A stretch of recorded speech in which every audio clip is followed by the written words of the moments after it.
Hello guys, this is Asif here and today I'm going to be talking about Undercharge in Pokemon Go. Before we move on into the content, it would be great if you guys could hit that subscribe button.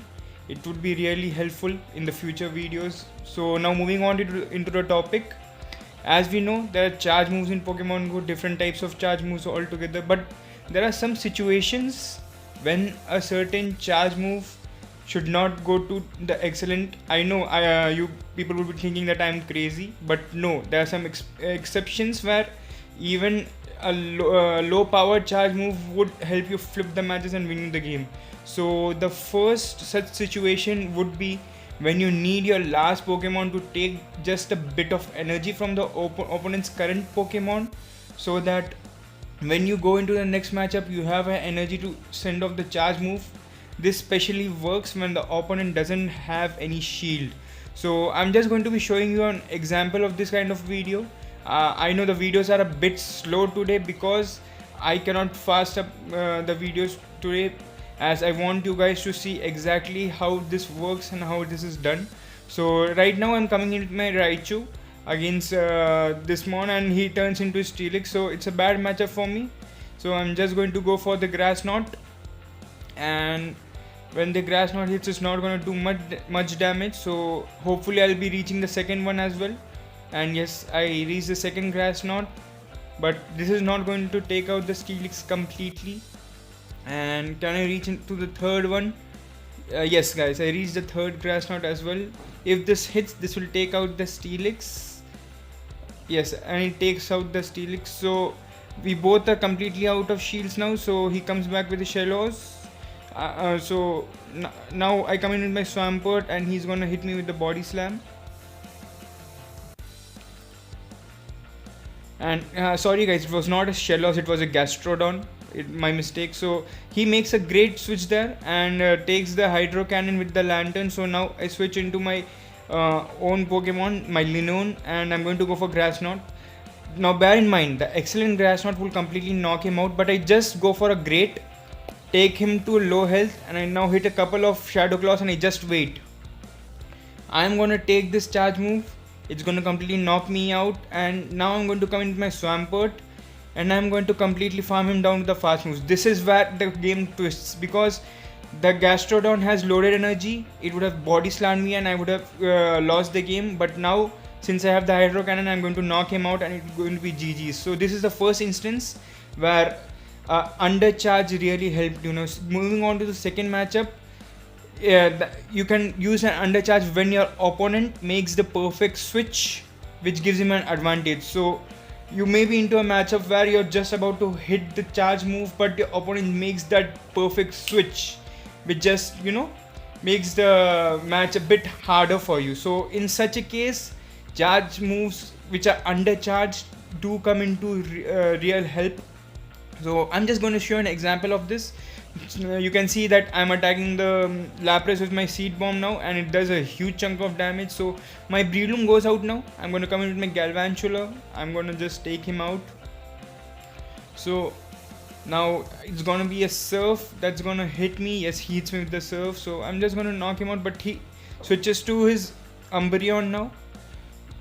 So that he can keep that Lapras as a extra shield in there, maybe just to switch if needed in the game. And I'm going to shield this here. So we have both lost our shields completely. We are both down to 0 shields, and now is where Undercharge may come into play. So he knocks my Galvantula. That was a bad shield on my part. So now I come in with my Umbreon, and this Umbreon mirror match is going to be really important with the Catacomb Cup again coming for the month of July. So I'm just going to go for excellent resorts now, and he's going to return the favor, I guess. Yes, he hits me with the last resort. So I'm just going to charge up, and now you see when I go for the last resort, he switches it in the last second. So what I do here is I don't charge my move at all. It's a 0 charge move, so it does little to no damage on that Lapras. So now I can again farm him down with the fast moves. Why I did this was because if I would have just killed this Lapras, his own Umbreon had a bit of energy, and maybe those two last resorts would have knocked my Umbreon out. So anyways, now I go for the last resort, and I still have energy for the foul play, if you see. So I did a huge energy gain over there, and now I'm going to hit him with the foul play, and it's going to be GG. So you can see how in this instance the match completely twisted on its head just because of the undercharge. So good games with my opponent. So now moving on to my third game against AH Firewolves. So here I'm going to be discussing when you have to do this move, or should I say this undercharge, when you lose in a CMP tie and are in disadvantage both in terms of the energy and the terms of health. So it's not going to help us in any certain way, right? Because we need any advantage going into this other round so that we can overall win the matchup. So here this undercharge comes in clutch. So let's going into the matchup again. Azumarill versus my Munchlax. It is going to be a simple matchup against my body slams. That's the only move I'm going to be using on the Azumarill, and it's going to have play rough as well as hydro pump. So I take this move now. The play rough, it gets me really low, and can I get to a body slam? Yes, I managed to get to a body slam, and it's going to be an excellent hit, and my opponent decides to shield. So I don't mind right now, I have an extra shield. So what I do is I come in with my Hypno, and okay, so this may be a play rough or a hydro pump, so I won't shield this, and he hits me with the hydro pump. So as you can see, my opponent has some huge energy gain, as well as he has 2 Pokemons now. So I'm at a huge disadvantage in this game. So I'm just going to hit the Thunder Punch, and I'm going to move out to my Sealeo.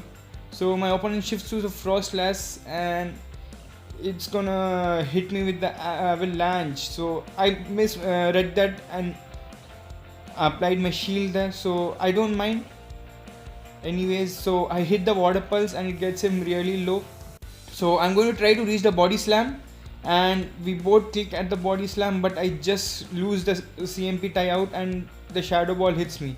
So what I'm going to do now is I'm going to undercharge this so that I can do a bit of damage, and now I'm going to just finish it with fast move. So as you can see now, my body slam is completely charged up. So this is going to hit Skun Tank, but if I would have gone for the fully charged body slam, the Skun Tank would have loaded up on energy and would have hit the crunch on the Hypno, which would have completely knocked out my team. So this is an example how I again won this matchup. So yeah, these would be some examples of CMP tie. So thank you guys. I hope to see you all again. Do like and subscribe to the content, and I'll see you again soon with the